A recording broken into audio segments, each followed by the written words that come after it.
Sa dami nga ng bumabatikos ngayon kay Maine Mendoza at Alden Richards ay naisipan na lang nito.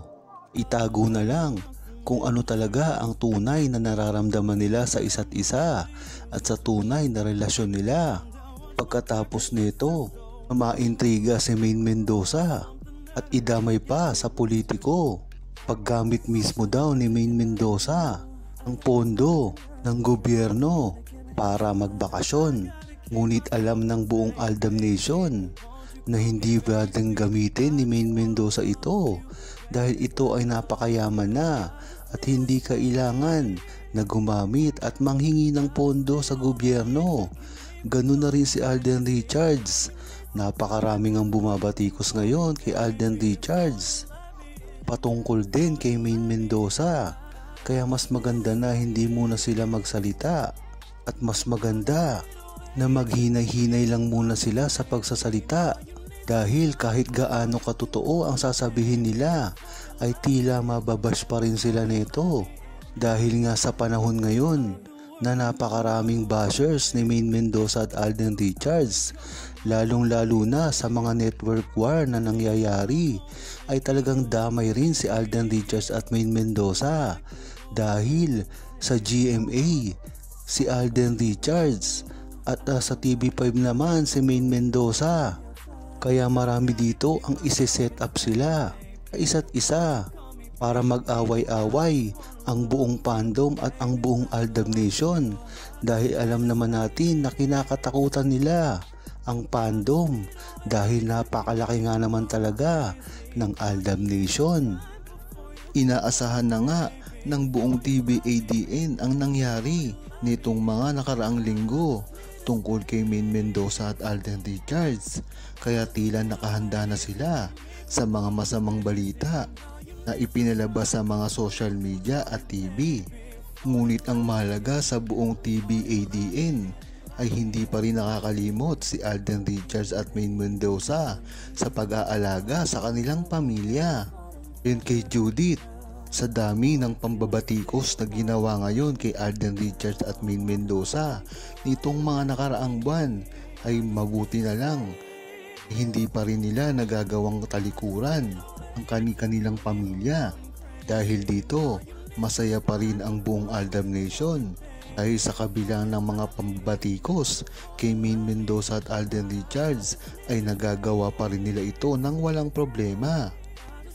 Tama nga yung sinabi ni Judith, ang mahalaga lang sa buong Aldab Nation ay ang hindi nakakalimot si Maine Mendoza at Alden Richards, lalong-lalo na sa hirap ng pinagdadaanan nila ngayon at ng buong Aldab Nation dahil tila pinapasuko ng mga bashers at mga armin mga Aldab Nation at hindi nasuportahan si Maine Mendoza at Alden Richards. Ngunit dyan sila nagkakamali. Sa tagal na kasi ng panahon na sumusuporta ang buong TVADN sa Aldab at sa Maychard, hindi nyo magagawa na pigilan ang Aldab Nation na ibasura na lamang ang feelings kay Maine Mendoza at Alden Richards. Kaya sa hanggang huli, hindi nyo basta-basta masisira si Alden Richards at Maine Mendoza at ang buong Aldab Nation na nagmamahal sa kanila. Bali-balita nga ngayon ang naging pagkikita ni Alden Richards at ni Ruby Rodriguez. Matatandaan kasi na magkasama sila dati sa Itbulaga noong pang time ng Aldab at Kalye Serye.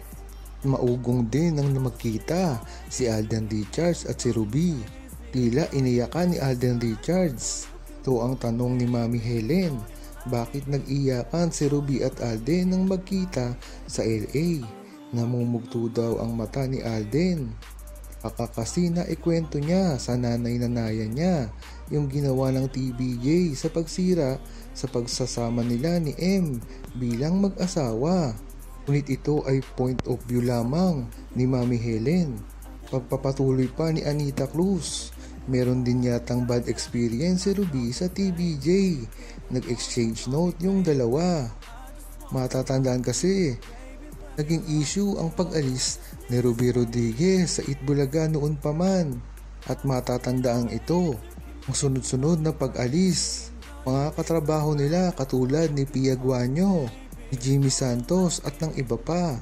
Kaya ang hinala ng Aldab Nation ay naging sentimental si Alden Richards sa pagkikita nila ni Ruby dahil nga naman naging party siya. Bulaga, noong wala pang masyadong issue ang ikinakabit sa dalawa ni Maine Mendoza. Kaya talaga naman maiiyak si Alden Richards dahil alam naman na natin na talagang napakababa ng luha ni Alden Richards sa mga ganitong bagay. Nakita na nga ang totoong dahilan kung bakit pinipigilan si Alden Richards at Maine Mendoza sa tunay nilang relasyon. Ito ang sinabi ni Larry. Maging mas lalong mapanuri dahil hindi natutulog ang kalaban 24 oras.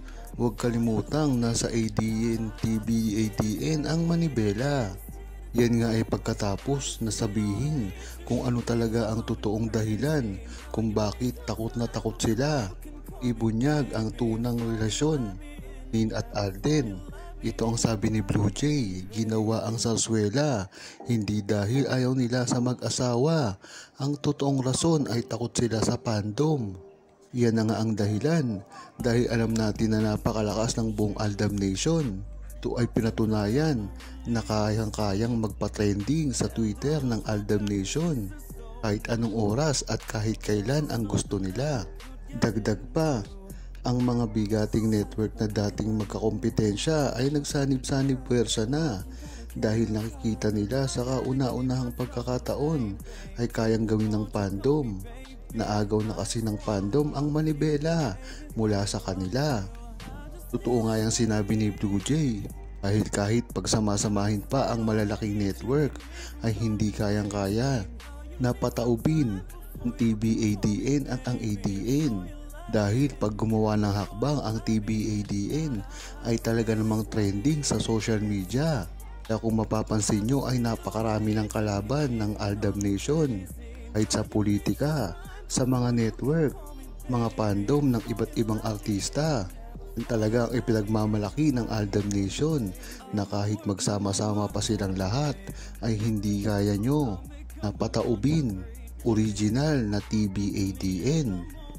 Marahil ay alam na ng buong Aldab Nation at netizen kung ano ang nangyari sa Aldab nitong mga nakaraang linggo.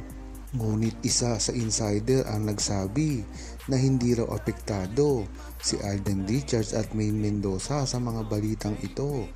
Nagpapatunay lang dito ang napakaraming ginagawa ngayon ni Alden Richards at ganoon na rin si Maine Mendoza. Talaga namang tahimik ngayon ang buhay nila, lalong-lalo na si Alden Richards dahil sa sobrang busy nito. At si Maine naman ay tila tahimik din dahil nga sa daming balita tungkol sa pagsira sa kanya, ang mga lumalabas ng mga paninira at pangbubuli sa kanya sa social media. Sabi ni Dino Guevara, dapat ay hindi na rin pinapansin ni Alden Richards at Maine Mendoza ang mga balita na kumakalat ngayon sa internet dahil sa bandang huli sila rin naman ang masasaktan dito sa mga hindi totoong balita.